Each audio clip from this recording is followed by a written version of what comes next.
We all love playing video games, but how great would it be if we could make money from creating games ourselves? It's definitely not easy to make that dream scenario happen, but we've identified 8 different methods that you can use to make money from games, and we've got tips on each one coming up so that you can determine what the best option is for you. We are Ask Gamedev, and this is how to make money in game development. Welcome back, and thanks for tuning in. If you're new to Ask Gamedev, we make videos to help you learn about the games industry so that you can elevate your games and inspire others. If you're on a game dev journey, consider subscribing. Just click the subscribe button below. We'd love to help you along the way. The first option for making money in games involves using your work hours as a work-for-hire game developer. There is a large demand for freelance development services, and you can find lots of entry point opportunities for this work at online freelance marketplaces like Fiverr and Upwork. While looking for these opportunities, you'll want to establish competency in whatever service you plan to provide, so make sure you have a convincing resume or personal project portfolio that shows your expertise.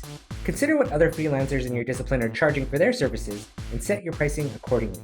You may want to charge less when starting out to ensure you get work to help build up your credibility. As you build up your work-for-hire resume by completing projects as a freelancer, you can move on to larger development opportunities by networking with larger developers and publishers at industry conferences. From here, you can consider banding with other freelancers that have complementary skill sets in efforts to start your own full-service studio that provides a broader selection of game development services. Word-of-mouth recommendations and good industry contacts can really help promote your service as you scale. The best freelancers can sometimes negotiate a share of product revenues in addition to fees for their development services. Something to consider if you have a professional quality skill set. Next is a revenue model that we are all familiar with: premium priced game sales.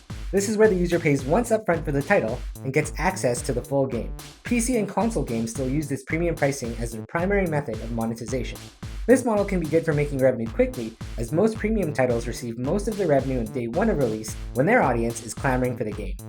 The downside of the premium model, though, is that the developer may not have as many options to upsell the most passionate users, or whales, as those users are referred to in the freemium space.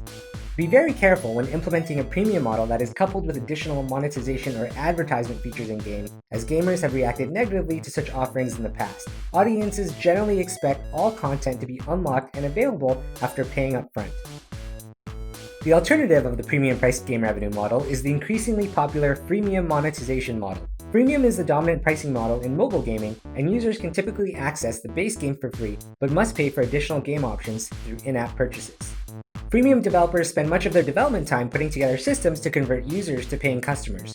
One nice benefit of this model is that by removing any upfront payments for your game, you can reduce the roadblocks to having a user try out your game. A downside to freemium is that user feedback ratings for your game can sometimes be a challenge. Freemium users can be quick to give negative reviews, as they often aren't as invested in your game as premium users that have had to pay money upfront. Be forewarned, competing in the freemium space isn't for the faint of heart. You can't bank on a platform featuring your game to get installs. You'll have to dedicate a portion of your budget to user acquisition, and user acquisition in this space is not cheap. You're also going to need a smartly constructed game loop, a deep understanding of your user analytics, and the ability to constantly A/B test your game features. Most freemium games will need to spend a significant amount of development time optimizing their user attention and accompanying monetization systems after launching. Development doesn't end on mobile with release. If you're finding in-app purchases to be a difficult model to make money from, a common fallback plan for many freemium developers is to take advantage of your game's popularity by serving ads throughout the user experience. Flurry, AdMob, Chartboost, and Unity ads are amongst the more popular ad networks for implementing ads into your game, and there are countless other options to choose from. One big benefit of ads is that they can be relatively easy and quick to set up. One thing to note though is you'll typically need to serve a lot of ads to make a meaningful amount of money from advertising. As a result, many developers use clever ways to encourage users to view ads, including incentivizing ad viewings in return for in-game rewards. It's also common for freemium titles to push ads to unpaid users with the option to remove the ads for a cost. Another opportunity for earning income is to pitch a game via one of the leading online crowdfunding sites in the hopes that fans of your idea will provide financial support while you're in development. Be warned though, the competition for funds in this area is fierce, and keeping a competitive project page can be a lot of work. You'll need to provide real value to your project backers in return for their support, either through exclusive items, item discounts, or pre-sale opportunities. Kickstarter, Indiegogo, Fig, and GoFundMe all have large audiences that you can approach, with Kickstarter being the traditional choice for gaming projects. A slightly alternative option is Patreon. It's a relatively new entrant in this space and has a focus on content creators that provide ongoing exclusive material for their fanbase. Whichever site you choose, it's best to review what you're planning to develop and evaluate what funding platform has an audience that is best positioned to appreciate your project.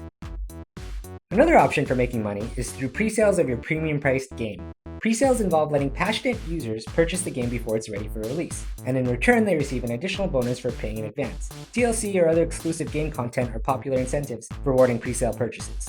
The benefit of pre-sale revenue is that it can be received while the game is still being worked on, and then can be used to help finance the final stages of development before final release. Pre-sales were much more relevant during the disc and cartridge days of gaming's past, as the most passionate fans often turned to pre-sales as a way to ensure that they got a copy of their favorite title on day one. With digital distribution, pre-sales have become less common, but can still be found, especially when developers self-distribute through their own storefront. A less popular opportunity for earning money from your game is to sell in-game assets on one of the asset marketplaces. Popular engines like Unreal and Unity have online marketplaces where developers can sell all kinds of assets from 2D and 3D art to animations to plugins and audio assets. Basically, if you can use it in a game, you can sell it on these marketplaces. One final possibility for generating revenue is to acquire sponsorship deals and trade in-game placements in return for cash. This opportunity is similar to ads, but is more often set up directly with an advertiser as opposed to through an ad note. You'll need a large user base and good contacts with brand owners to make this happen, which is maybe why we don't see it very often. While we've gone over most of the popular ways to make money from games, there are always new ideas being used to generate revenue. Let your fellow channel subscribers know what you think are the best ways to make money from games in the comments, and we can learn together on this topic. Thanks for watching, and if you're not subscribing already, please consider subscribing to be the first to see next week's video.